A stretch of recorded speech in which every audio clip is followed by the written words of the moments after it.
যেই নবী মৃত্যুর শয্যায় মালাকুল মউত রসুলের রূহটা কবজ করে নিয়ে যাবে, নবীজি হাউমাউ করে কান্না করেন।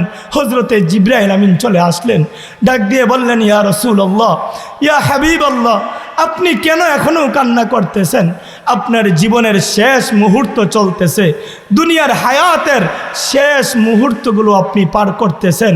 আজকের পর থেকে আপনার আর কোনো কষ্ট নাই নবী, আপনার আর কোনো কষ্ট নাই, আর কোনো ব্যথা নাই নবী। আজকের পর থেকে আপনার চিরদিনের জন্যে আরামের জিন্দিগি আরম্ভ হয়ে যাবে। দুনিয়ার জিন্দিগিতে নবী আপনি বহু কষ্ট করেছেন, দীর্ঘ 23টা বছর আপনি কাঁদছেন, অনাবরত আপনি কাঁদছেন, উম্মতের মায়ায় আপনি কান্না করছেন, উহুদে আপনি কষ্ট সহ্য করেছেন, রক্তাক্ত অবস্থায় ছিলেন, তায়েফে আপনি নির্যাতনের শিকার হয়েছেন। নবী আজকের পর থেকে আপনাকে আর কেউ কষ্ট দিবে না, আর কেউ আপনাকে কষ্ট দেওয়ার সাহসও পাবে না, কারণ আপনার মৃত্যু ইউসিলুল হাবিবা ইলাল হাবিব, যা আপনার মৃত্যু হওয়ার মাত্রই আপনি আপনার বন্ধু আল্লাহর সাথে আপনার মুলাকাত হয়ে যাবে। হাবিব আপনি কেন কান্না করতেছেন? হজরতে জিবরাইল আমিনও কান্না করে, হজরতে জিবরাইল আমিনও কান্না করে, রসুল্লাহ কান্না করে। এবার রসুল জিবরাইলকে ডাক দিয়ে কয়, ভাই জিবরাইল, তুমি কেন কান্না করো? আমি কান্না করতেছি, একটা কারণ আছে, তুমি কেন কান্না করো?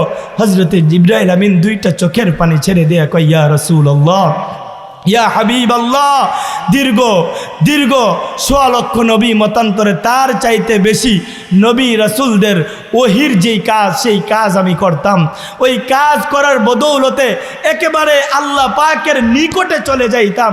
হাবিব, আপনার মৃত্যুর মাধ্যমে নবীদের দরজা বন্ধ হয়ে যাবে, আপনার মৃত্যুর মাধ্যমে রসুলদের দরজা বন্ধ হয়ে যাবে।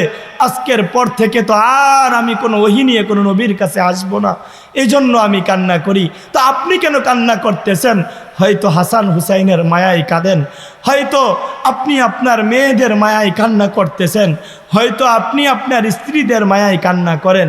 রসুল 2টা চোখের পানি ছেড়ে দিয়ে ডাক দিয়ে বলে, ভাই জিবরাইল, না, আমি তো হাসান হুসাইনের মায়ায় কান্না করি না, আমি তো আমার প্রিয় স্ত্রীদের মায়ায় কান্না করি না, আমি তো আমার মেয়েদের মায়ায় আমি কান্না করি না, আমি তো কান্না করতেছি আমার গুনাহগার উম্মতগুলোর জন্যে। আমার মৃত্যুর পরে আমার উম্মতগুলোকে কে দেখে রাখবে? আমার উম্মতগুলোর জন্যে কে কান্না করবে? আমার এই অবুঝ, আমার এই গুনাহগার উম্মতগুলোকে কে দেখে রাখবে? এই চিন্তায় আমি নবী কান্না করতেছি। আল্লাহ পাক রব্বুল আলামিন সঙ্গে সঙ্গে শোনায়া দিলেন, হাবিব, আপনার পরে আপনার উম্মতের জিম্মাদারি স্বয়ং আমি আল্লাহ নিজেই নিয়ে নিলাম। যেই নবী আমার আপনার জন্যে এত পরিমাণে করলেন, সেই নবীর জন্যে আমি আপনি কতটুকু করলাম? ভাই, গভীর রাত হয়ে গেছে, একবার ভাবেন, যেই রসুল সারাটা জীবন আমার আপনার জন্যে করলেন, সেই রসুলের জন্যে আমি আপনি কতটুকু দুনিয়াতে করলাম? কিভাবে কবরে এবং হাসরে রসুলের সুপারিশ আশা করব? কবরে কি জবাব দিব? মৃত্যু তো একদিন হবেই।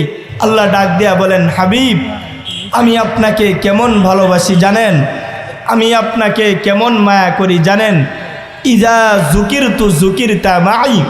হাবিব, যেখানে যেখানে আমি আমার আলোচনা করেছি, সেখানে সেখানে আমি আপনার আলোচনাও করেছি। দুনিয়ার হাইসিয়তে কালিমা তয়্যিবা লা ইলাহা ইল্লাল্লাহ প্রথম অংশের মধ্যে আল্লাহ পাকের আলোচনা, দ্বিতীয় অংশ মুহাম্মাদুর রাসূলুল্লাহ রসুলের আলোচনা। আল্লাহ যেখানেই কোরআনে বলেছেন আতিউল্লাহ, সেখানেই বলেছেন ওয়া আতিউর রাসূল, যেখানেই বলেছেন কুল ইন কুনতুম তুহিব্বুনাল্লাহ, সেখানেই বলেছেন ফাত্তাবিউনি ইউহিব্বুকুমুল্লাহ। আল্লাহ ডাক দিয়া বলেন, হাবিব, আমি আপনাকে কেমন ভালোবাসি জানেন? আমি আপনাকে কেমন মায়া করি জানেন? আমি আল্লাহ আপনাকে মায়া করে, আমি আল্লাহ আপনাকে মহব্বত করে দুনিয়ার সমস্ত সৃষ্টিকুলের উপর আমি আল্লাহ আপনাকে শ্রেষ্ঠত্ব দান করেছি। আল্লাহ ডাক দিয়া বলেন, হাবিব, আমি আপনাকে কেমন ভালোবাসি জানেন? আমি আল্লাহ আপনাকে ভালোবেসে দুনিয়ার সমস্ত নবী রাসূলদের উপরেও আমি আল্লাহ আপনাকে শ্রেষ্ঠত্ব দান করেছি। শুধু এতটুকুই ভালোবাসি না, আমি আপনাকে কেমন ভালোবাসি জানেন? আমি আল্লাহ আপনাকে ভালোবেসে, আমি আল্লাহ আপনাকে মায়া করে, বিশেষ করে বিষ্ণবীর 20টা গুণ, আতুহু খুলুকা আদম, মারিফাতা শীষ, সুজাআতা নূহ, খুল্লাতা ইব্রাহিম, লিসানা ইসমাঈল, রিদা ইসহাক, ফাসাহাতা সালেহ, হিকমাতা লূত, বুশরা ইয়াকুব, জামালা ইউসুফ, সবর আইয়ুব, তাআতা ইউনুস, জিহাদ ইউসা, সৌতা দাউদ, হুব্বা দানিয়াল, ওয়াকারা ইলিয়াস, জুহদা ঈসা, কুওয়াতা মূসা, হাইবাতা সুলাইমান, ওয়া ইলমাল খিজির। হাবিব, আমি আল্লাহ আপনাকে ভালোবেসে, আপনাকে মায়া করে দুনিয়াতে আপনি আসা মাত্রই এই 20 নবীর 20টা গুণ আমি আল্লাহ আপনাকে দান করেছি। আল্লাহ ডাক দিয়া বলেন, হাবিব আমি আপনাকে কেমন ভালোবাসি জানেন? আমি আপনাকে কেমন মায়া করি জানেন? ইন্না আ'তাইনাকাল কাউসার। হাবিব আমি আল্লাহ আপনাকে ভালোবেসে হাউজে কাউসার দান করেছি। কেমন হাউজে কাউসার? আপনার গুনাহগার উম্মতগুলো 90 বৎসর গুনাহ করবে, আপনার গুনাহগার উম্মতগুলো 80 বৎসর গুনাহ করবে, আপনার গুনাহগার উম্মতগুলো 70 বৎসর গুনাহ করবে, আপনার গুনাহগার উম্মতগুলো 60 বৎসর গুনাহ করবে, আপনার গুনাহগার উম্মতগুলো 50 বৎসর গুনাহ করবে। আমার কাছে ক্ষমা চাইবে, আপনার দিলে মায়া হবে, আপনি নবী তাদেরকে হাউজে কাউসারের পানি পান করায়া আপনি নবী তাদেরকে সাথে নিয়ে জান্নাতে যাবেন। আল্লাহ ডাক দিয়া বলেন, হাবিব আমি আপনাকে কেমন ভালোবাসি জানেন? আপনার প্রতি আমার মায়া কেমন জানেন? আমি আল্লাহ আপনাকে ভালোবাসি। কেমন ভালোবাসি? আবু জাহেল, উতবা, সাইবারা রাস্তা দিয়ে হাঁটে আর বলে বলে বেড়ায়, আরে মুহাম্মদের একে একে 3 জন পুত্র সন্তান মারা গেল, মুহাম্মদ নির্বংশ হয়ে যাবে, মুহাম্মদের পরিচয় থাকবে না, মুহাম্মদের নাম নিশানা থাকবে না, মুহাম্মদের নাম উচ্চারণ করার মতো কেউ থাকবে না। হাবিব আমি আল্লাহ তাদের এই কথার জবাব আমি নিজেই দিয়ে দিলাম। কেমনভাবে দিলাম? ইন্না শানি আকাহুয়াল আবতার, ইন্না শানি আকাহুয়াল আবতার। আমি আল্লাহ আপনার শান উঁচু করলাম এবং তাদেরকেই আমি আল্লাহ নির্বংশ করে দিলাম। আল্লাহ ডাক দিয়া বলেন, হাবিব আমি আপনাকে কেমন ভালোবাসি জানেন? আমি আল্লাহ আপনাকে কেমন মায়া করি জানেন? আরবি ভাষা গুরুত্বপূর্ণ ভাষা, জান্নাতের ভাষা হবে আরবি, জান্নাতের ভাষা আরবি, কবরের ভাষাও আরবি, নবীজির ভাষা ছিল আরবি, কোরআনের ভাষা হলো আরবি। ওই আরবি ভাষার যেই অক্ষরগুলো, ওই আরবি 29টা অক্ষর আপনার নাম এবং গুণবাচক নাম দিয়ে আমি আল্লাহ সাজাইছি। আল্লাহ ডাক দিয়া বলেন, হাবিব কেমনভাবে সাজানো হয়েছে? মোহতারাম হাজরিন, চিন্তা করে দেখেন, আপনি আলিফকে টান দেন আমার নবী আহমদ, আপনি বাকে টান দেন আমার নবী বশির, আপনি তাকে টান দেন আমার নবী তাকি, আপনি সাকে টান দেন আমার নবী সাকিব, আপনি জিমকে টান দেন আমার নবী জামিল, আপনি হাকে টান দেন আমার নবী হামেদ, আপনি খাকে টান দেন আমার নবী খাতামুন নবিয়্যিন লা নবিয়্যা বাদি, আপনি দালকে টান দেন আমার নবী দাঈয়ান ইলাল্লাহি বিইذনিহি ওয়া সিরাজাম মুনীরা, আপনি জালকে টান দেন আমার নবী জাকি, আপনি রাকে টান দেন আমার নবী রাহমাতুল লিল আলামিন, আপনি জাকে টান দেন আমার নবী জাইরুল জান্নাহ, আপনি সিনকে টান দেন আমার নবী সাইয়্যিদুল বাশার, আপনি শিনকে টান দেন আমার নবী শফিউল মুজরিমিন, আপনি সদকে টান দেন আমার নবী সফিউল্লাহ, আপনি দদকে টান দেন আমার নবী গামেন, আপনি তকে টান দেন আমার নবী তয়্যিব, আপনি জকে টান দেন আমার নবী জাহির লাইসাল বাতিন, আপনি আইনকে টান দেন আমার নবী আজিজ, আপনি গাইনকে টান দেন আমার নবী গুয়ুর, আপনি ফাকে টান দেন। আমার নবী ফারিকু বাইনাল হাক্কি ওয়াল বাতিল, আপনি কফকে টান দেন। আমার নবী কারিউল কুরআন, আপনি কাফকে টান দেন।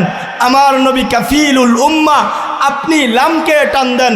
আমার নবী লাঈমুশ শাইতান, আপনি মিমকে টান দেন। আমার নবী মুহাম্মদ, আমার নবী মুদ্দাসির, আমার নবী মুজাম্মিল, আপনি নুনকে টান দেন। আমার নবী নাজির, আপনি ওয়াওকে টান দেন। আমার নবী ওয়াকিল, আপনি হাকে টান দেন। আমার নবী হাদি লিল আলম, আপনি হামজাকে টান দেন। আমার নবী আমিন, আপনি ইয়াকে টান দেন। আমার নবী ইয়াসিন। আরবি 29টা হরফ আল্লাহ পাক রব্বুল আলামিন রসুলের নাম এবং গুণবাচক নাম দিয়ে আল্লাহ পাক সাজাইছেন। আল্লাহ ডাক দিয়া বলেন, হাবিব, আমি আপনাকে কেমন ভালোবাসি জানেন? আমি আপনাকে কেমন মায়া করি জানেন? আমি আল্লাহ আপনাকে ভালোবেসে, আমি আল্লাহ আপনাকে মায়া করে কুরআনের প্রত্যেকটা জায়গায় জায়গায় আপনার শান বর্ণনা করেছি। কুরআনের প্রত্যেকটা জায়গায় জায়গায় আপনার নাম উল্লেখ করেছি। আমার নবীর নাম আহমদ, কোরআনে আছে। আমার নবীর নাম মুহাম্মদ, কোরআনে আছে। আমার নবীর নাম মুজাম্মিল, কোরআনে আছে। আমার নবীর নাম মুদ্দাসির, কোরআনে আছে। আমার নবীর নাম শাহেদ, কোরআনে আছে। আমার নবীর নাম সিরাজাম মুনীরা, কোরআনে আছে। কোরআনের পাতায় পাতায় আমার নবীর নাম, কোরআনের পৃষ্ঠায় পৃষ্ঠায় আমার নবীর শান। সুতরাং আমার কথা যদি বুঝে থাকেন তাহলে বলেন দেখি, রসুলের সম্মান কে দিয়েছেন? পিছনের ভাইয়েরা কয় না, রসুলের সম্মান কে দিয়েছেন?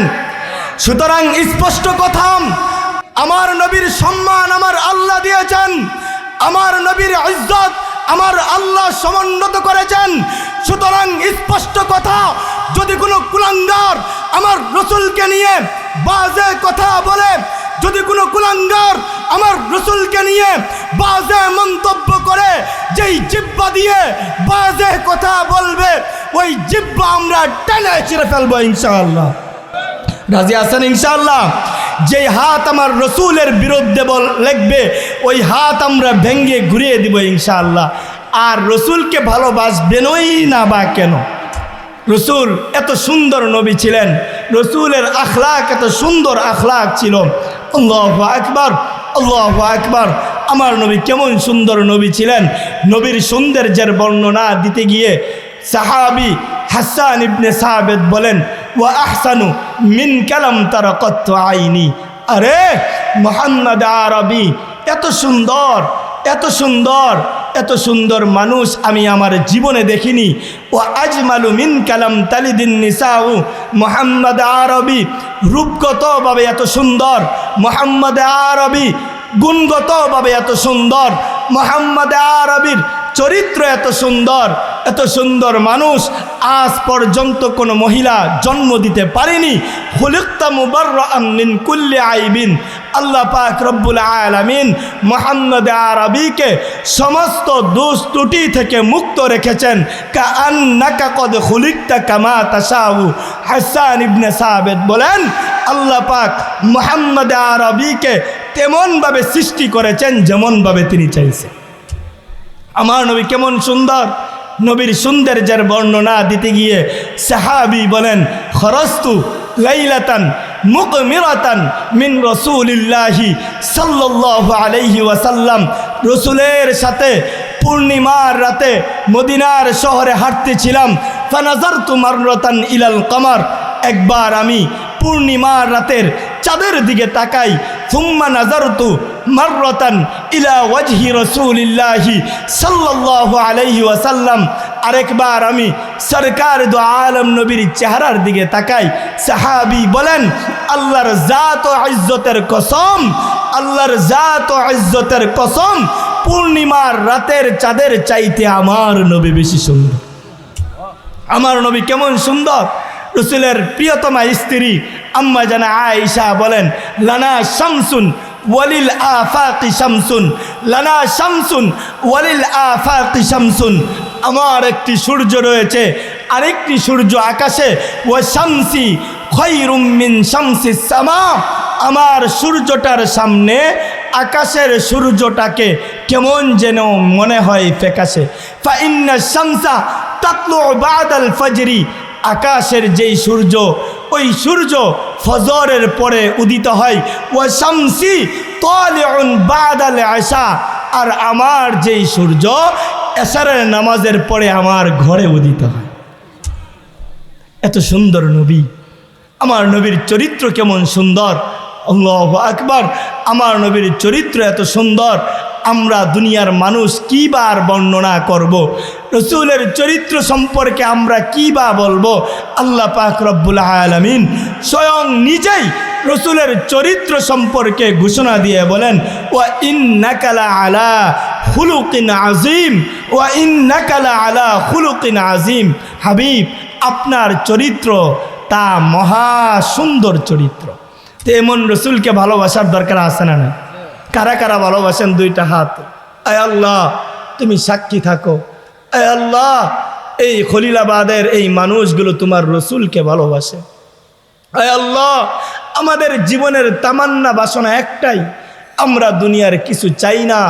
আমাদের এই ভালোবাসার তামান্না চাওয়া একটাই, আমরা তোমার রসুলের সাথে হাউজে কাউসার পান করে রসুলের হাতে, তোমার রসুলের সাথে আমরা জান্নাতে থাকতে চাই। পড়ুন আল্লাহুম্মা আমিন। চান্ত চান্ত আসলেই চান্ত? তাহলে আপনাদের কাছে একটা দরখাস্ত রাখবো, আবেদন করব, রাখবেন তো ইনশাআল্লাহ? জোরে বলেন না, রাখবেন তো? যেই সমস্ত ভাইয়ারা পিছনে বসছেন, অল্প হোক, মানুষ অল্প হোক, একজন শ্রোতাও যদি থাকে আমি কথা বলবো। এজন্য আমার আপনাদের কাছে একটা আবদার, একটু সামনের দিকে আগায় বসেন। যারা রসুলকে ভালোবাসেন, রসুলকে মহব্বত করেন, রসুলের এই বাগান, রসুলের এই মজলিসগুলোকে যারা মহব্বত করেন, তাদের কাছে আমার আবদার, একটু সামনের দিকে আগায় বসেন। ইনশাআল্লাহ আখিরি দোয়া করে আমরা প্রত্যেকেই বাড়িতে যাব ইনশাআল্লাহ। তো এই রসুলকে কীভাবে ভালোবাসবো? রসুলকে ভালোবাসার তরিকা বা পদ্ধতি হলো দুইটি। কয়টি? আরো জোরে বলেন, কয়টি? একটি হলো সাহাবী পদ্ধতি, অপর আরেকটি হলো ইহুদি পদ্ধতি। সাহাবীরা কেমনভাবে ভালোবাসত আর ইহুদিরা কেমনভাবে ভালোবাসত? ইহুদিরা তাদের নবী হজরতে মুসা আলাইহিস সালাতু ওয়াস সালামকে কেমন মহব্বত করত। আল্লাহ পাক রব্বুল আলামিন যখন আদেশ করলেন, হে নবী মুসা, যাও তুমি তোমার সম্প্রদায়কে নিয়ে তোমাদের বাপদাদার যেই বসত বিটা আজাদ করো, স্বাধীন করো, মুক্ত করো।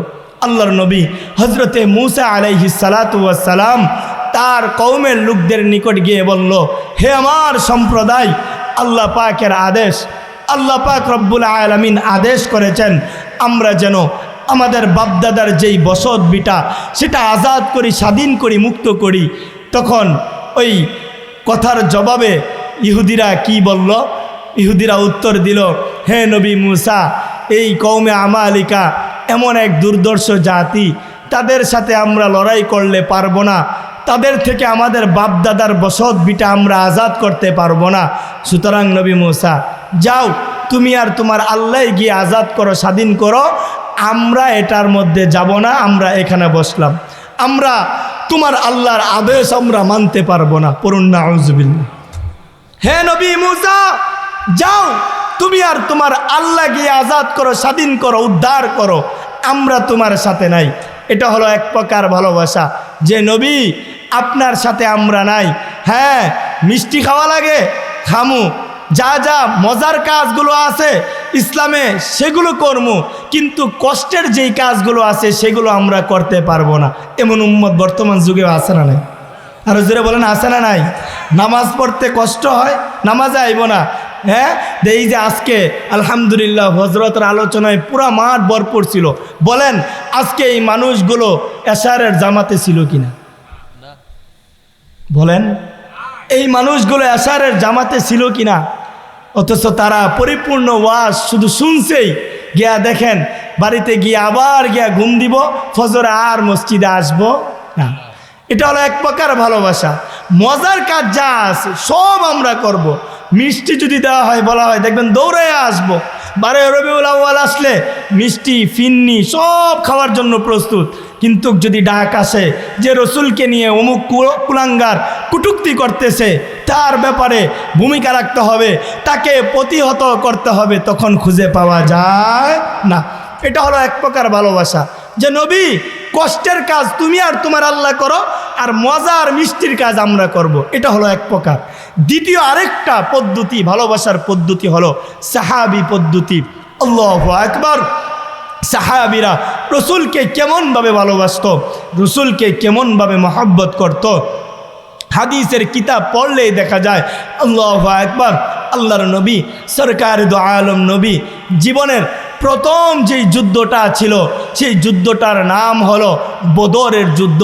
আল্লাহর নবী সরকার দু আলম নবী 313 জন সাহাবীকে সঙ্গে নিয়ে বদরের প্রান্তরে হাজির হয়ে গেলেন।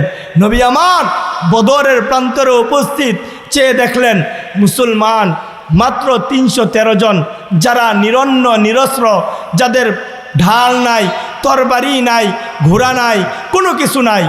আর পক্ষান্তরে কুফফার শক্তি 1000-এরও বেশি, যাদের ঢাল রয়েছে, তরবারি রয়েছে, সব কিছু মৌজুদ। আর মুসলমান এমন হালত, কারো কারো শরীরের জামাটা পর্যন্ত নাই। আল্লাহর নবী সরকার দু আলম নবী চিন্তার মধ্যে পড়ে গেলেন। নবী আমার টেনশনের মধ্যে পড়ে গেলেন। ভাবলেন, আরে কুফফার শক্তি যদি আমাদের উপর আক্রমণ করে, আমরা মুসলমান মাত্র 313 জন, এই কুফফার শক্তি, তাদের সাথে আমরা কিভাবে মোকাবেলা করব। আল্লাহর নবী চিন্তিত হয়ে গেলেন, চিন্তার মধ্যে পড়ে গেলেন। আরে জানি না আমার সাহাবীরা আমাকে কি উত্তর দেয়, আমার সাহাবীরা আমার সঙ্গে থাকে নাকি পলায়ন করে। আল্লাহর নবী সরকার দু আলম নবী এই চিন্তায় যখন বিভোর হয়ে আছেন, নবী আমার চিন্তাগ্রস্ত হয়ে আছেন, এমন সময় রসুল সমস্ত সাহাবীদেরকে ডাক দিয়ে বললেন, উশিরু আলাইয়া ইয়া আইয়ুহান নাস, হে আমার প্রাণের সাহাবীরা, তোমরা আমাকে বলো দেখি আজকে আমার কি করা উচিত হবে, আজকে আমার কি করা উচিত হবে। আমরা কি যুদ্ধে যাব নাকি পলায়ন করব? নবীজি চেহারাটা মলিন করে সাহাবীদেরকে বলতেছিলেন, হ্যাঁ সাহাবীরা বলো না আজকে আমার কি করা উচিত হবে। আল্লাহর নবীর এই মলিন চেহারা দেখে রসুলের এক আশেক, যার দিলটা রসুলের ভালোবাসায় পরিপূর্ণ ছিল, সঙ্গে সঙ্গে দাঁড়ায় গেলেন এবং চিৎকার দিয়ে বললেন, ওয়াল্লাহ ওয়াল্লাহ লা নাকুলু লাকা কামা ক্বালাত বনু ইসরাঈল লিমূসা। নবী আল্লাহর শপথ, নবী আল্লাহর শপথ, আমরা আপনাকে তেমনটা বলবো না যেমনটা বনি ইসরাইল তাদের নবী হজরতে মূসা নবীকে বলেছিল। আমরা আপনাকে তেমনটা বলবো না, বরঞ্চ আমাদের বক্তব্য শুনুন। ইযহাব আনতা ওয়া রাব্বুকা ফাকাতিলা ইন্না মাআকুমা মুকাতিলুন। নবী আপনি সামনের দিকে অগ্রসর হন। কাফেররা ঢাল বেশি, চিন্তা করিয়েন না, কাফেরদের তরবারি বেশি, নবী আপনি টেনশন করিয়েন না, আপনি সামনের দিকে অগ্রসর হন। ওয়ালাকিন্না নুকাতিলু আন ইয়ামিনিক, নবী আপনি ভীত সন্ত্রস্ত হয়েন না, আমরা আপনার ডানে থেকে যুদ্ধ করব। ওয়া আন শিমালিক, আমরা আপনার বামে থেকে যুদ্ধ করব। ওয়া আন আমামিক, আমরা আপনার সামনে থেকে যুদ্ধ করব। ওয়া আন খালফিক, আমরা আপনার পিছন থেকে যুদ্ধ করব। নবী ওয়াল্লাহি আমাদের একজন সাহাবী যতক্ষণ পর্যন্ত জিন্দা থাকবে, আমাদের একজন সাহাবীর শরীরে যতক্ষণ পর্যন্ত এক ফোঁটা রক্ত থাকবে, নবী আপনার শরীরে আমরা একটা ফুলের টুকা পর্যন্ত রাখতে দেব না। নবী আমরা আপনার ভালোবাসায় আমরা আমাদের বাবাদেরকে এতিম সন্তান হারা করতে প্রস্তুত। আপনার ভালোবাসায় আমরা আমাদের স্ত্রীদেরকে বিধবা করতে প্রস্তুত। নবী আপনার ভালোবাসায় আমরা আমাদের সন্তানদেরকে বাবা হারা করতে প্রস্তুত। কিন্তু নবী আমরা একজন সাহাবী জিন্দা থাকব, আর আপনার শরীরে আঘাত লাগবে, আপনার শরীরে তীর লাগবে, আপনার শরীরে তরবারির আঘাত লাগবে, আমরা সেটা কঠিন কালেও বরদাস্ত করব না। একটা হলো ইহুদি পদ্ধতি, আর একটা হলো সাহাবী পদ্ধতি। সাহাবীরা শুধু বলছেন না, আমরা তো শুধুমাত্র নামে বলি, এই বলাতেই আমরা মুসলমান। শুধু নিজেকে দাবি করি যে আমি মুসলমান, আমি রসুলকে ভালোবাসি, শুধু দাবি করি, কিন্তু বাস্তবে সেটা প্রমাণ পাওয়া যায় না। কিন্তু না, সাহাবীরা শুধু বলতেন না, না, কাজেও তারা বাস্তবায়ন করতেন। কেমনভাবে বাস্তবায়ন করতেন? উহুদের যুদ্ধ, আল্লাহর নবী সরকার দু আলম নবীকে কাফেররা চতুর্দিক থেকে বেষ্টন করে ফেললো, নবীকে হত্যা করে ফেলবে, নবীকে কতল করে ফেলবে, নবীকে শেষ করে ফেলবে। আল্লাহর নবী সরকার দু আলম নবী কাফেরদের বেষ্টনীর মধ্যে পড়ে গেলেন। আল্লাহর নবী আসমানের দিকে তাকায়া নবীজি ডাক দিয়ে বললেন, আল্লাহ, কুফার শক্তি আমাকে চতুর্দিক থেকে বেষ্টন করে ফেললো। এমন সময় রসুলের এক প্রকৃত আশেক, যার নাম হাদিসের কিতাবের মধ্যে পাওয়া যায়, হজরতে আবু দুজানা রাদিয়াল্লাহু তাআলা আনহু, দূর থেকে বিষয়টা পরিলক্ষিত করলেন। আরে, প্রাণের নবীকে তো এই কুফাররা জানে মেরে ফেলবে, কাফেররা দুনিয়া থেকে শেষ করে ফেলবে। আল্লাহর নবীর ওই আশেক সঙ্গে সঙ্গে আসমানের দিকে তাকায়া চিৎকার দিয়ে বলে, আল্লাহ, ইন্নী লা ইউহিব্বুকাল্লাহ, আল্লাহ, তুমি সাক্ষী থাকো, আমি তোমার জন্যে তোমার রসুলকে ভালোবাসি, মহব্বত করি। এই কথা বলা মাত্রই রসুলের ওই আশেক হজরতে আবু দুজানা রাদিয়াল্লাহু তাআলা আনহু সঙ্গে সঙ্গে একটি দৌড় দিয়ে কাফেরদের বেষ্টনীর মধ্যে ঢুকে গেলেন। আল্লাহু আকবার, আল্লাহু আকবার। বানায় কোনো কিচ্ছা কাহিনী বলতেছি না, বানায় কোনো ঘটনা বলতেছি না, হাদিসের কিতাব সাক্ষী। ডান পাশ থেকে তীর আর বর্ষাগুলো আসতে আরম্ভ করলো। হজরতে আবু দুজানার ডান পা জাজরা হয়ে গেল, বাম পাশ থেকে তীর আর বর্ষাগুলো আসতে আরম্ভ করলো। হজরতে আবু দুজানার বাম পা জাজরা হয়ে গেল, সামনের দিক থেকে তীর আর বর্ষাগুলো আসতে আরম্ভ করলো। হজরতে আবু দুজানার সামনের সাইড জাজরা করে ফেললো, পিছন দিক থেকে তীর আর বর্ষাগুলো আসতে আরম্ভ করলো। হজরতে আবু দুজানার পিছনের সাইড জাজরা হয়ে গেল। হজরতে আবু দুজানা একটা মুরগি যেরকমভাবে নিজের বাচ্চাগুলোকে নিজের দুইটা পাখার মধ্যে বেষ্টন দিয়ে নিজে সমস্ত আঘাতগুলো বরদাস্ত করে নেয়, হজরতে আবু দুজানা রাদিয়াল্লাহু তাআলা আনহু এরকমভাবেই প্রাণের নবীকে বেষ্টনী দিয়ে নিজে সমস্ত আঘাতগুলোকে বরদাস্ত করে নিলেন। আল্লাহর নবীর শরীরে একটা ফুলের টুকা পর্যন্ত লাগতে দেয় নাই। আল্লাহর নবীর শরীরে একটা ফুলের টুকা পর্যন্ত লাগতে দেয় নাই। নিজে শাহাদাতের মৃত্যুকে আলিঙ্গন করলেন। পর্দার আড়াল থেকে আমার মা ও বোনেরা শুনতেছেন, শুধুমাত্র এই দুইজনেই রসুলকে ভালোবাসত? না, না, না, মহিলারাও রসুলকে ভালোবাসত, মহিলারাও রসুলকে মহব্বত করত। আল্লাহর নবীর এক মহিলা সাহাবী, যার নাম হজরতে সুমাইয়া রাদিয়াল্লাহু তাআলা আনহু, ইসলাম ধর্ম গ্রহণ করলেন। এই সংবাদ যখন আবু জাহেলের কাছে পৌঁছে গেল, আবু জাহেল শুনলেন এই কাজের মহিলা আল্লাহকে আল্লাহ বলে মানে, রসুলকে শেষ নবী বলে স্বীকার করে, তাদের দেবদেবীদের পূজা সে ছেড়ে দিয়ে মুহাম্মদের ইলাহের উপর ঈমান এনেছে। এই সংবাদ শোনা মাত্রই ওই আবু জাহেল সঙ্গে সঙ্গে লোকদেরকে ডাক দিয়ে বলল, হে আমার লোকেরা, যে যেখানেই আসো যাও, খুঁজে নিয়ে আসো, ওই সুমাইয়াকে আমি হত্যা করব, সুমাইয়াকে আমি শেষ করে দিব। আল্লাহর নবীর ওই আশেকান, আল্লাহর নবীর ওই মহিলা সাহাবী এই সংবাদ শোনা মাত্রই তিনি ছুটাছুটি করতে আরম্ভ করলেন। এক পর্যায়ে আবু জাহেলের সামনেই ওই মহিলা পড়ে গেল।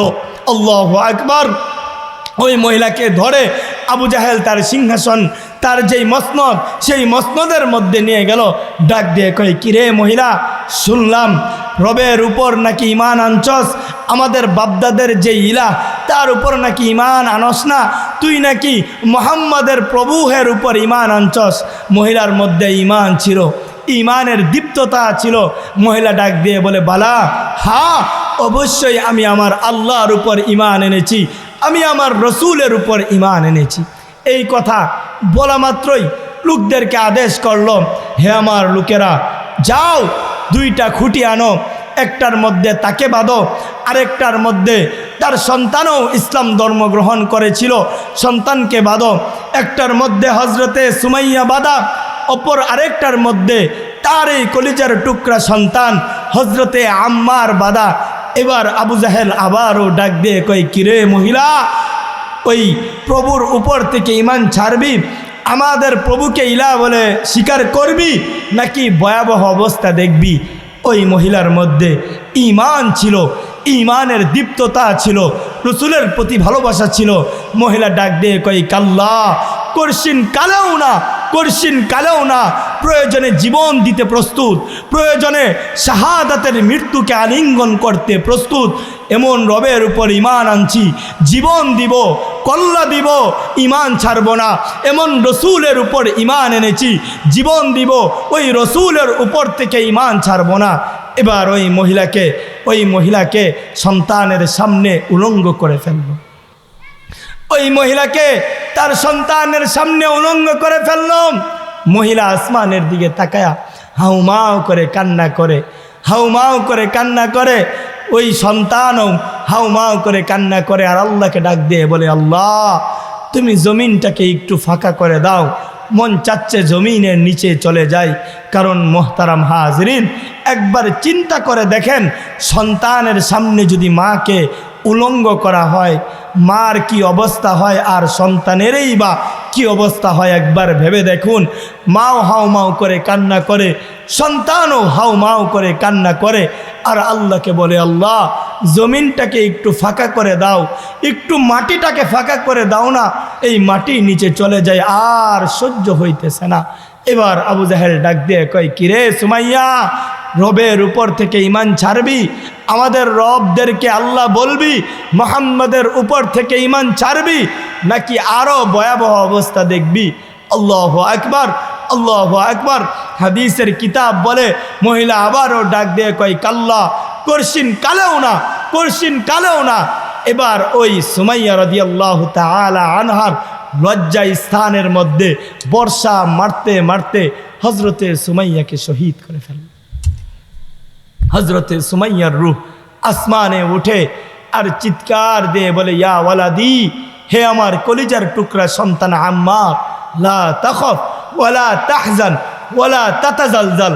হে আমার সন্তান, এই আবু জাহেল তোমার সামনে বিদায়, কলিজার টুকরা সন্তান, তুমি ভীত সন্ত্রস্ত হয়েও না, তুমি পিছলায় যাও না।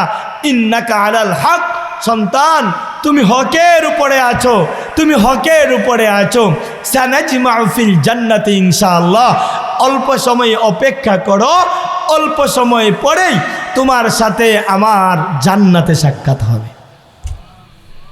মোহতারাম হাজরিন, ও আমার পর্দার আড়াল থেকে যেই সমস্ত মা শুনতেছেন, যেই সমস্ত বোনরা শুনতেছেন, সাহাবীরাও রসুলের ভালোবাসায়, আল্লাহর ভালোবাসায় মহিলা সাহাবীরাও জীবন দিয়েছে।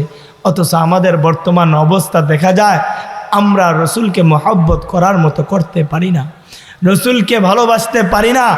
যেই নবী সারাটা জীবন আমাদের জন্যে কান্না করেছেন, আমাদের ফিকির করেছেন, যেই নবী আমাদেরকে এত মহব্বত করতেন, এখনও নবী রওজায়ে আতহারে শুয়ে শুয়ে আমাদের জন্যে কান্না করে। যেই নবী আমাদেরকে এত ভালোবাসতেন, সেই নবীর ভালোবাসায় আমরা 5 ওয়াক্ত নামাজ পড়তে পারি না, পড়তে চাই না। ওই রসুলের ভালোবাসায় নিজেদের চেহারাগুলোর মধ্যে দাড়িগুলো লম্বা করতে পারি না। ওই রসুলের ভালোবাসায়, রসুলের আদর্শ নিজেদের পরিবারগুলোর মধ্যে বাস্তবায়ন করতে পারি না। ও মোহতারাম ভাই, লম্বা চড়া সময় আমি নিব না আপনাদের কাছ থেকে, লম্বা চড়া কোনো কথাও বলবো না। একবার চিন্তা করে দেখেন, ওই রসুলকে আমি আপনি কতটুকু ভালোবাসি, ওই রসুলকে কতটুকু মহব্বত করি। একবার ভাবেন, এই রসুলকে ভালো না বেশি যদি কবরে যাই, ওই রসুলের সুপারিশ কেমনে আমরা পাবো? হাসরের মাঠে রসুলের সুপারিশ আমরা কিভাবে আশা করব? একদিন তো এই দুনিয়া ছেড়ে চলে যাইতেই হবে।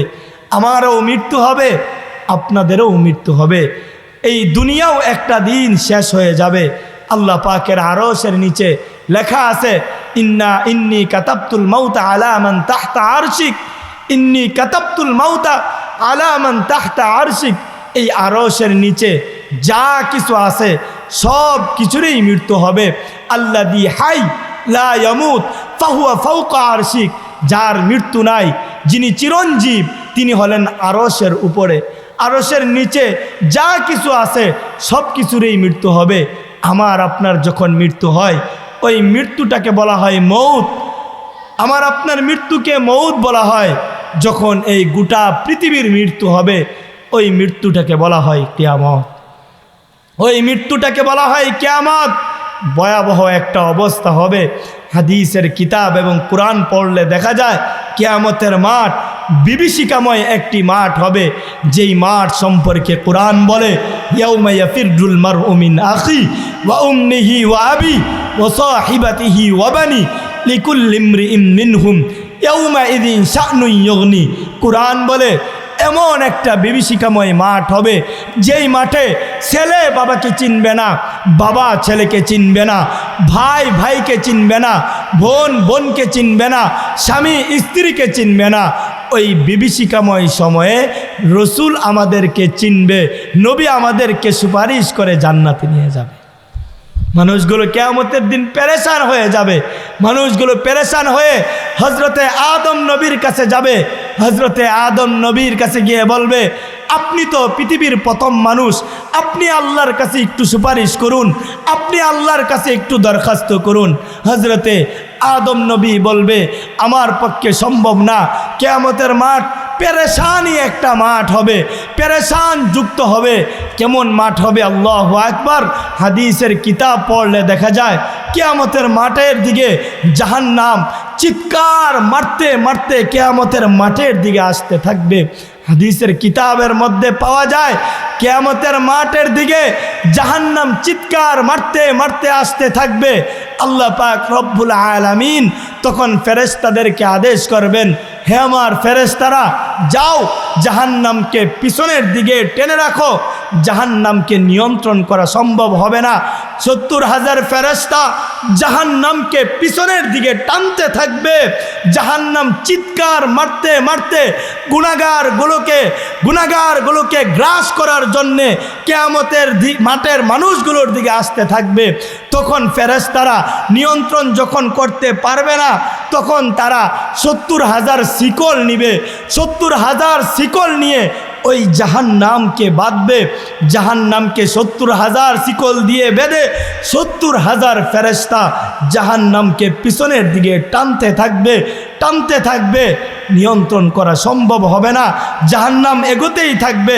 তখন আল্লাহ পাক আদেশ দিবেন, প্রত্যেকটা শিকলের যেই আংটা, এক একটা আংটার মধ্যে 70,000 ফেরেশতা থাকবে, জাহান্নামকে টানতে থাকবে। ও মুহতারাম হাজিরিন, কিয়ামতের মাঠ, যেই মাঠে নবীরা পর্যন্ত নাফসি নাফসি করতে থাকবে। মানুষগুলো পেরেশান হয়ে সূর্য নিচে চলে আসবে, জমিন তামানে হয়ে যাবে। মানুষগুলো পেরেশান হয়ে হজরতে আদম নবীর কাছে গিয়ে বলবে, আপনি তো পৃথিবীর প্রথম মানুষ, আপনি তো আমাদের বাবা, আপনি আল্লাহর কাছে একটু সুপারিশ করুন যাতে করে বিচার কাজ আরম্ভ করে। হজরতে আদম নবী বলবে, নাফসি নাফসি, আমার পক্ষে সম্ভব না। ইযহাবু ইলা নূহ, তোমরা নূহ পয়গম্বরের কাছে যাও। মানুষগুলো পেরেশান হয়ে হজরতে নূহ পয়গম্বরের কাছে যাবে। হজরতে নূহ পয়গম্বরও বলবে, নফসি নফসি, আমার পক্ষে সম্ভব না। ইযহাবু ইলা মূসা, তোমরা মূসা পয়গম্বরের কাছে যাও। মানুষগুলো পেরেশান হয়ে হজরতে মূসা পয়গম্বরের কাছে যাবে। হজরতে মূসা পয়গম্বরও বলবে, নফসি নফসি, আমার পক্ষে সম্ভব না। ইযহাবু ইলা ঈসা, তোমরা ঈসা পয়গম্বরের কাছে যাও। মানুষগুলো পেরেশান হয়ে হজরতে ঈসা পয়গম্বরের কাছে যাবে। হজরতে ঈসা পয়গম্বরও বলবে, নফসি নফসি, আমার পক্ষে সম্ভব না। ইযহাবু ইলা মুহাম্মদ, তোমরা মুহাম্মদ পয়গম্বরের কাছে যাও। মানুষগুলো আশাহত হইতে হইতে সর্বশেষ রাহমাতুল লিল আলামিন নবীর কাছে যাবেন।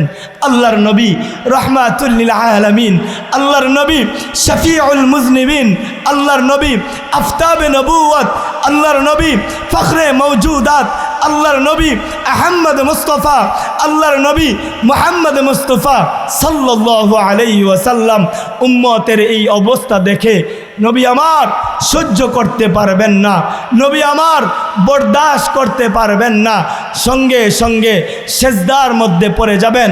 আল্লাহ ডাক দিয়ে বলবেন, হাবিব, এই কোটি কোটি উম্মতের সামনে আমি আপনাকে বেইজ্জতি করব না, এই লক্ষ লক্ষ নবীদের সামনে আমি আপনাকে বেইজ্জতি করব না। ইরফা রাসাক, হাবিব আপনি আপনার মাথা উঠান, ইসফা তুসাফা, নবী আপনি সুপারিশ করুন, আপনি কি বলতে চান নবী আপনি বলুন, আমি আল্লাহ সেটাই গ্রহণ করব। ওই কিয়ামতের বিভীষিকাময় সময়েও রসুলকে প্রয়োজন হবে। তো এই রসুলের ভালোবাসা যদি দিলের মধ্যে না থাকে, ও মোহতারাম ভাই, যেই কথা বলতেছিলাম, কবরে গিয়া কি জবাব দিবেন? রসুলের ভালোবাসা যদি দিলের মধ্যে না থাকে, রসুলের হাতে কিভাবে হাউজে কাউসারের পানি পান করবেন? রসুলের হাতে কিভাবে হাউজে কাউসারের পানি পান করবেন? যেই নবী আপনার আমার মায়ায় এখনও রওজায়ে আতহারে শুয়ে শুয়ে কান্না করে, যেই নবী মৃত্যুর শয্যায় মালাকুল মউত রসুলের রূহটা কবজ করে নিয়ে যাবে, নবীজি হাউমাউ করে কান্না করেন। হজরতে জিবরাইল আমিন চলে আসলেন, ডাক দিয়ে বললেন, ইয়া রাসূলুল্লাহ, ইয়া হাবিবাল্লাহ, আপনি কেন এখনও কান্না করতেছেন? আপনার জীবনের শেষ মুহূর্ত চলতেছে, দুনিয়ার হায়াতের শেষ মুহূর্তগুলো আপনি পার করতেছেন। আজকের পর থেকে আপনার আর কোনো কষ্ট নাই নবী, আপনার আর কোনো কষ্ট নাই, আর কোনো ব্যথা নাই নবী। আজকের পর থেকে আপনার চিরদিনের জন্যে আরামের জিন্দিগি আরম্ভ হয়ে যাবে। দুনিয়ার জিন্দিগিতে নবী আপনি বহু কষ্ট করেছেন, দীর্ঘ 23টা বছর আপনি কাঁদছেন, অনাবরত আপনি কাঁদছেন, উম্মতের মায়ায় আপনি কান্না করছেন, উহুদে আপনি কষ্ট সহ্য করেছেন, রক্তাক্ত অবস্থায় ছিলেন, তায়েফে আপনি নির্যাতনের শিকার হয়েছেন। নবী আজকের পর থেকে আপনাকে আর কেউ কষ্ট দিবে না, আর কেউ আপনাকে কষ্ট দেওয়ার সাহসও পাবে না, কারণ আপনার মৃত্যু ইউসিলুল হাবিবা ইলাল হাবিব, যা আপনার মৃত্যু হওয়ার মাত্রই আপনি আপনার বন্ধু আল্লাহর সাথে আপনার মুলাকাত হয়ে যাবে। হাবিব আপনি কেন কান্না করতেছেন? হজরতে জিবরাইল আমিনও কান্না করে, হজরতে জিবরাইল আমিনও কান্না করে, রসুল্লাহ কান্না করে। এবার রসুল জিবরাইলকে ডাক দিয়ে কয়, ভাই জিবরাইল, তুমি কেন কান্না করো? আমি কান্না করতেছি, একটা কারণ আছে, তুমি কেন কান্না করো? হজরতে জিবরাইল আমিন 2টা চোখের পানি ছেড়ে দিয়ে কয়, ইয়া রাসূলুল্লাহ, ইয়া হাবিব আল্লাহ, দীর্ঘ 16 লক্ষ নবী মতান্তরে তার চাইতে বেশি নবী রাসূলদের ওহির যেই কাজ, সেই কাজ আমি করতাম। ওই কাজ করার বদৌলতে একেবারে আল্লাহ পাকের নিকটে চলে যাইতাম। হাবিব আপনার মৃত্যুর মাধ্যমে নবীদের দরজা বন্ধ হয়ে যাবে, আপনার মৃত্যুর মাধ্যমে রসুলদের দরজা বন্ধ হয়ে যাবে। আজকের পর থেকে তো আর আমি কোনো ওহী নিয়ে কোনো নবীর কাছে আসবো না, এই জন্য আমি কান্না করি। তো আপনি কেন কান্না করতেছেন? হয়তো হাসান হুসাইনের মায়ায় কাঁদেন, হয়তো আপনি আপনার মেয়েদের মায়ায় কান্না করতেছেন, হয়তো আপনি আপনার স্ত্রীদের মায়ায় কান্না করেন।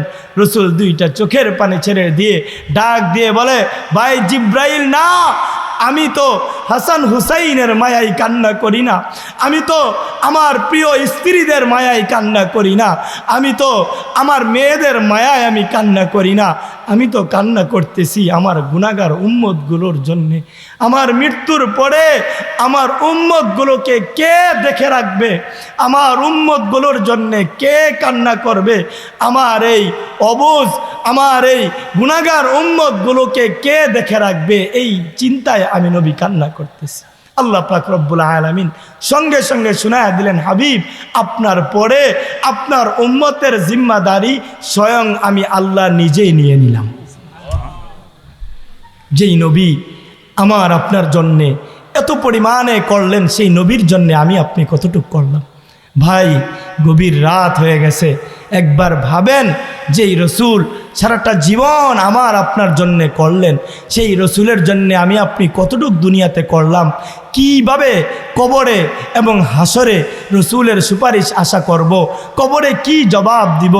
মৃত্যু তো একদিন হবেই, যেই কথা বলতেছিলাম, আমার আপনার মৃত্যু হবে, এই দুনিয়ারও মৃত্যু হবে। আল্লাহ কুরআনের মধ্যে বলেন, ইদা সামাউন শাক্কাত ইদাস সামাউ ফাতারাত, এই দুনিয়া একেবারে একদিন একেবারে নিশ্চয় হয়ে যাবে, আসমান খসে খসে পড়বে, বৃক্ষলতা যেইগুলো আমরা দেখতে পাই সবগুলো একেবারে বিলীন হয়ে যাবে। হযরত ইসরাফিল আলাইহিস সালাতু ওয়াস সালাম প্রথম সিংহায় যখন ফু দিবেন, সিংহায় ফু দেওয়া মাত্রই এই দুনিয়া একেবারে শেষ হয়ে যাবে, চূর্ণ বিচূর্ণ হয়ে যাবে, দুনিয়ার মৃত্যু হয়ে যাবে। তো ভাই, যেই মানুষটা হজরতে ইসরাফিল আলাইহিস সালাতু ওয়াস সালামের সিংহার ফু দেওয়ার সর্বশেষ মারা যাবে, ওই মানুষটাও দ্বিতীয় আরেকটা হজরতে ইসরাফিল আলাইহিস সালাতু ওয়াস সালাম যেই ফু দিবেন, কিয়ামতের মাঠ আরম্ভ হবে। এই দুই ফুয়ের মাঝখানে প্রায় কিতাবের মধ্যে লেখা হয়, রসুলের এক হাদিস থেকে মুহাদ্দিসিনগণ লেখেন যে প্রায় 40,000 বৎসর কবরে থাকতে হবে। কিয়ামতের ফু এবং হাসরের মাঠের ফু, আবার পুনরুজ্জীবিত হওয়া, এই দুই ফুয়ের মাঝখানে সময় হবে 40,000 বৎসর। তো একবার ভাবেন, যারা আমরা এখন মারা যাচ্ছি তারা কত হাজার বৎসর কবরে থাকতে হবে। একবার ভাবেন, যারা রসুলের জামানায় মারা গেছে তারা কত হাজার বৎসর যাবৎ কবরে আছে, এখনও থাকতেছে, ভবিষ্যতেও থাকতে হবে। যারা হজরতে নূহ আলাইহিস সালাতু ওয়াস সালামের জামানায় মারা গেছেন তারা কত হাজার বৎসর যাবৎ কবরে আছে। যারা মূসা আলাইহিস সালাতু ওয়াস সালামের জামানায় মারা গেছেন তারা কত হাজার বৎসর কবরে আছে, থাকতে হবে। আবার তারা এখন আছে, আবার আগামীতে থাকতে হবে, পিছনে সময় গত করছে। তো একবার ভাবেন, ওই কবরের মধ্যে কিভাবে থাকবেন? রসুলের ভালোবাসা যদি না থাকে, রসুলের সুপারিশ কিভাবে পাইবেন? রসুলের ভালোবাসা যদি আপনার মধ্যে না থাকে, রসুলের আদর্শ যদি না থাকে, ওই কবরে কি জবাব দিবেন? একজন নাফরমান, একজন গুনাহগার, একজন পাপিষ্ট মৃত্যুবরণ করার সঙ্গে সঙ্গে ঘোষণা চলে আসবে, আফরিসুহু মিনান নার, আফরিসুহু মিনান নার। ওই পাপিষ্ট নাফরমানের জন্যে জাহান্নামের বিছানা বিছায়া দাও। আলবিসুহু মিনান নার, আলবিসুহু মিনান নার। তার শরীরের যেই কাফনের কাপড় আছে ওই কাপড় খুলে জাহান্নামের কাপড় তার শরীরের মধ্যে পরায়া দাও। ওয়াফতাহ বাবান ইলান নার। ওই পাপিষ্ট, ওই গুনাহগারের কবরের মধ্যে একটা গেট করে দাও, সে ওই কবরের মধ্যে শুয়া শুয়া জাহান্নামের শাস্তি ভোগ করবে। শুধু এতটুকুই না, একজন পাপিষ্ট মৃত্যু যখন হবে এই প্রশ্নগুলো করবে। 3টা প্রশ্নের পরেই ডান পাশ থেকে যদি 3টা প্রশ্নের উত্তর না দিতে পারে, ডান পাশ থেকে মাটি এমনভাবে একটা চাপ দিবে, ডান পাশের যে কিতাবের মধ্যে লেখে ডান পাশের যে হাড়গুলো আছে ওই হাড়গুলো ভেঙে বাম পাশের হাড়ের মধ্যে ঢুকে যাবে। বাম পাশ থেকে কবর এমনভাবে একটা চাপ দিবে, বাম পাশের হাড়গুলো ভেঙে ডান পাশের হাড়ের মধ্যে ঢুকে যাবে। মাথার দিক থেকে চাপ দিবে, পায়ের দিক থেকে চাপ দিবে। ওই বিভীষিকাময় কবর, ওই কঠিন কবর। আল্লাহর হাবিব প্রত্যেক নামাজের পরে আল্লাহর কাছে কবরের আযাবের থেকে পানার জন্য দোয়া করতেন, আল্লাহুম্মা ইন্নী আউযু বিকা মিন আযাবিল কবর, আল্লাহুম্মা ইন্নী আউযু বিকা মিন আযাবিল কবর। আল্লাহর নবী প্রত্যেক নামাজের পরে আল্লাহর কাছে দোয়া করতেন। হযরত উসমান রাদিয়াল্লাহু তাআলা আনহু কবরের পাশ দিয়ে গেলে বাচ্চাদের মতো হাউমাউ করে কান্না করতেন, হাউমাউ করে কান্না করতেন। সাহাবীরা আরজ করলো, হে উসমান, আপনি কেন কাঁদেন? আপনি তো দুনিয়াতেই জান্নাতের সার্টিফিকেট পাইছেন, আপনার তো জান্নাত আল্লাহ দুনিয়াতেই শোনায়া দিছে, আপনি জান্নাতি, এরপরেও আপনি কেন কাঁদেন? আপনার কি কারণে আপনার কাঁদতে হবে? হযরতে উসমান ডাক দিয়ে বললেন, হরে সাহাবীরা, হরে নবীর সাহাবীরা, কবরের জগৎ ভয়াবহ এক জগৎ। কেউ যদি কবরের জগতে আটকা পড়ে যায়, কেউ যদি কবরে পাকড়াও হয়ে যায়, আখিরাতের সমস্ত ঘাটি তার জন্য কঠিন হয়ে যাবে। আর কেউ যদি কবরে পার পেয়ে যায়, আখিরাতের সমস্ত ঘাটিগুলো তার জন্য সহজ হয়ে যাবে। এই জন্যই আল্লাহর হাবিব বলেন, আল কবরু ইম্মা রওজাতুম মিন রিয়াজিল জান্নাহ আও হুফরাতুম মিন হুফারিন নার। এই কবর কারো জন্যে জান্নাতের বাগান সমূহ থেকে একটি বাগান হবে, আবারও কারো জন্যে এই কবর জাহান্নামের গর্ত সমূহ থেকে একটি গর্ত হবে। এজন্যই মোহতারাম ভাই, একবার ভাবেন ওই কবরে কিভাবে থাকবেন। শীতের দিন দুনিয়ার হাইসিয়তে শীত একটু বেশি পড়লে তুষক লাগে, কম্বল লাগে, কত কিছুই লাগে। আবার গরম বেশি, এসি লাগান, ফ্যান লাগান। কবর এটা এমন একটা জগৎ যেখানে লেপ নাই, তুষক নাই, এসি নাই, ফ্যান নাই। ওই বিভীষিকাময় কবর, ওই কঠিন কবরে কি জবাব দিবেন, কিভাবে থাকবেন? এজন্যই মোহতারাম হাজরিন, আমি যেই কথা আপনাদেরকে বলতেছিলাম, প্রথম ফুয়ের সঙ্গে সঙ্গে দুনিয়ার সব কিছু শেষ হয়ে যাবে। দ্বিতীয় আরেকটা মানুষগুলো আবারও পুনরুজ্জীবিত হবে, হাসরের মাঠ আরম্ভ হয়ে যাবে।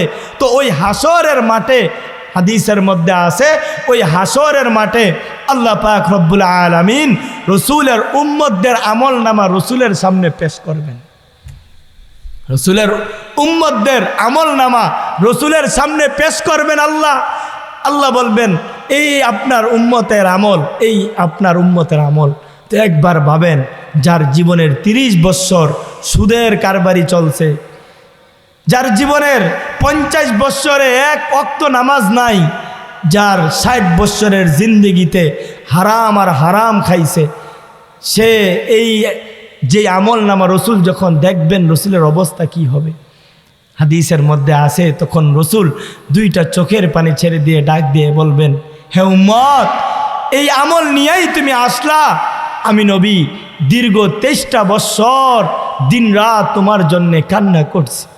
আমি নবী ফজরের নামাজ, এশারের নামাজ পড়ে নামাজে দাঁড়াইছি, তো ফজরের নামাজ পর্যন্ত তোমাদের জন্যে কান্না করছি, নামাজে দাঁড়ায় রইছি। হাদিসের মধ্যে আছে, আম্মা জানা আয়েশা বলেন যে রসুল্লাহ এত পরিমাণে দাঁড়ায় থাকতেন যে থাকতে থাকতে রসুলের পা গুলো ফুলে গেছিল। রসুল ডাক দিয়ে বলবেন, হে উম্মত, এমন কি আমল নিয়ে তুমি আসলা? এটা কি আমল নিয়ে আসলা? আর আমি নবী উহুদে রক্ত জড়াইলাম, দীর্ঘ সময় পর্যন্ত একটা পার্শ্বে আমি নবী অজ্ঞান হয়ে পড়েছিলাম, আমার দান মুবারক শহীদ হয়ে গেল। তায়েফে আমি নবী কত কষ্ট করলাম, তায়েফের মানুষগুলো আমাকে পাগল পাগল বলল, তায়েফের মানুষগুলো বাচ্চা লেলায় দিল, আমার পিছনে পিছনে পাথর মারে, আর আমি নবীকে বলে পাগল পাগল বলতেছিল। আমি নবী এত কষ্ট করলাম, উহুদে কষ্ট করলাম, তায়েফে কষ্ট করলাম, সারাটা জীবন আমি নবী কষ্ট করে শুধু উম্মতি উম্মতি বললাম, উম্মতদের জন্যে কাঁদলাম, আর তুমি এটা কি আমল নিয়ে আসছো? এজন্যই মোহতারাম ভাই, আপনাদের কাছে আমার একটাই আবদার, রসুলের ভালোবাসায় দিলটাকে পরিপূর্ণ করেন। আজকে আমাদের সমাজের মধ্যে শান্তি নাই, ব্যবসার মধ্যে শান্তি নাই। আজকে আমাদের ব্যবসায়ীরা তারাও রসুলের আদর্শকে ফলো করে না, রসুলের আদর্শ নিজেদের জীবনের মধ্যে ফিট করে না, ব্যবসার মধ্যে ফিট করে না। তারা সামান্য টাকা রুজি করার জন্যে, ইনকাম করার জন্যে জিনিসপত্রের দাম আকাশচুম্বী বাড়ায় ফেলে, সিন্ডিকেট করে, তারা নানা ধরনের কাজ করে। এই যে বর্তমানে চলতেছে তেলের দাম, হ্যাঁ, ব্যবসায়ীরা এটাকেও সুযোগে সদ্ব্যবহার করতেছে। কেমনভাবে করতেছে? তারা তেল জমাট করতেছে, একত্রে রেখে দিতেছে, মানুষদেরকে দিতেছে না, বেশি দামে বিক্রি করতেছে। অথচ এই ব্যবসা তো আমার রসুলের সুন্নাহ, এই ব্যবসা তো রসুলের সুন্নাহ। রসুল ব্যবসায়িক নবী ছিলেন, আমাদের নবী ব্যবসায়িক নবী ছিলেন। আর যেই লোকেরা ব্যবসার মধ্যে সততাবান হয়ে রসুলের আদর্শ অনুযায়ী ব্যবসা করবে, আল্লাহর হাবিব বলেন, আত্তাজিরুস সুদুকুল আমিন, ব্যবসার মধ্যে যদি তুমি নিষ্ঠার সাথে ব্যবসা করো, ব্যবসার মধ্যে যদি তুমি মানুষকে ধোঁকা না দাও, ব্যবসার মধ্যে যদি তুমি সিন্ডিকেট না করো, ব্যবসার মধ্যে যদি তুমি ইনসাফ করো, তাহলে তোমার হাসর কার সঙ্গে হবে? মা'আন নাবিয়্যিন, নবীদের সঙ্গে, ও সিদ্দিকিন, সিদ্দিকগণদের সঙ্গে, ও শুহাদাই ও সালেহিন, শহীদগণ এবং সালেহগণদের সঙ্গে।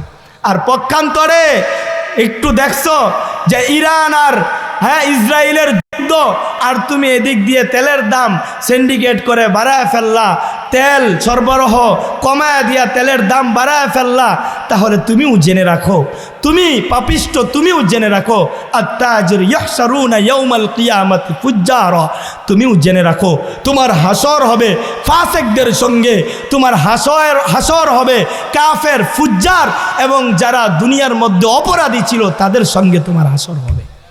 এজন্যই ব্যবসায়ী ভাইয়েরা সাবধান হয়ে যান। ও আমার ব্যবসায়ী ভাইয়েরা, আপনাদের দুটা পায়ে হাত রেখে বলি, ব্যবসা করবেন সওয়াবের কাজ, ব্যবসা করবেন রসুলের আদর্শ, রসুলের সুন্নাহ মোতাবেক করেন, আপনি ব্যবসা করবেন, আপনার আমল নামায় নেকি জমা হইতে থাকবে। আপনি ব্যবসা করবেন, দোকানে বসে আছেন, ওটাও আমলে পরিণত হবে যদি আপনার ব্যবসা রসুলের সুন্নাহ মোতাবেক হয়। এই জন্যই আমি যেই কথা বলতেছি, মোহতারাম ভাই, আসুন রসুলের ভালোবাসা নিজেদের দিলগুলোকে পরিপূর্ণ করে তুলি। আজকে তো আমরা রসুলকে মহাব্বত করার মতো করতে পারি না, রসুলকে ভালোবাসতে পারি না। বলেন আপনি কয়দিন রসুলের মায়ায় কাঁদছেন, রসুলের ভালোবাসায় কয়দিন আপনি কান্না করছেন? একবার ভাবেন, যেই নবী আপনার আমার জন্যে জীবনের শেষ মুহূর্ত পর্যন্ত কান্না করছেন, এখনও রওজায়ে আতহারে নবী শুয়া শুয়া কাঁদেন। দুনিয়ার একজন আদনা উম্মত এই খলিলাবাদে বসে যদি রসুলের উপর দুরূদ পাঠ করে, আমার রসুল রওজায়ে আতহারে হায়াতুন নবী, জিন্দা নবী, নবীজি আমার রওজায়ে আতহারে মৃত না, জীবিত।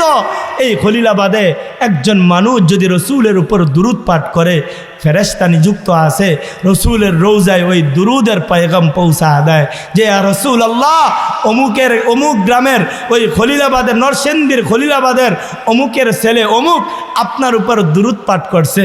নবীজি যখন শুনেন তখন নবীজি আনন্দে, নবীজির কলিজাটা, নবীজির মনটা একেবারে ভরে যায়।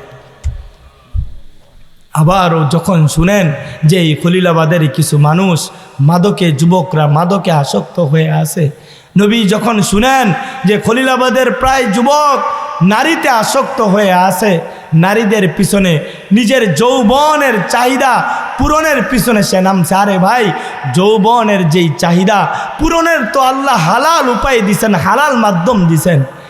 বান্দার যেইগুলোর হাজত দিছেন, যেগুলোর চাহিদা দিছেন, সেগুলো পূরণের হালাল পন্থাও আল্লাহ পাক দিছেন। যৌন যেই বিষয় যুবক ভাইরা, এটা আল্লাহ পাকের পক্ষ থেকে দান, তো এটা পূরণের জন্যে হালাল স্ত্রীরও আল্লাহ ব্যবস্থা করে দিছেন। অথচ ঘাটলে দেখা যাবে প্রায় 80 না 90% যুবক অবৈধ রিলেশনের মধ্যে ব্যস্ত। ফেসবুকের মাধ্যমে, চ্যাটিংয়ের মাধ্যমে গুনাহ করতেছে, চ্যাটিং করতেছে, নানা কথা মেসেজ দিতেছে, রাত নাই দিন নাই, 24টা ঘন্টায় খবর নিতেছে। ওরে ভাই, একবার চিন্তা করে দেখো, তুমি যে এই হারাম একটা পন্থা অবলম্বন করতেছো, মালিকের দরবারে কি জবাব দিবে? তুমি কিভাবে রসুলের শাফাআত আশা করবে? এই দুনিয়ার 60-70 বছরের জিন্দেগি, এই জিন্দিগি পায়া তুমি আল্লাহ ভুইলা গেলা, রসুল ভুইলা গেলা।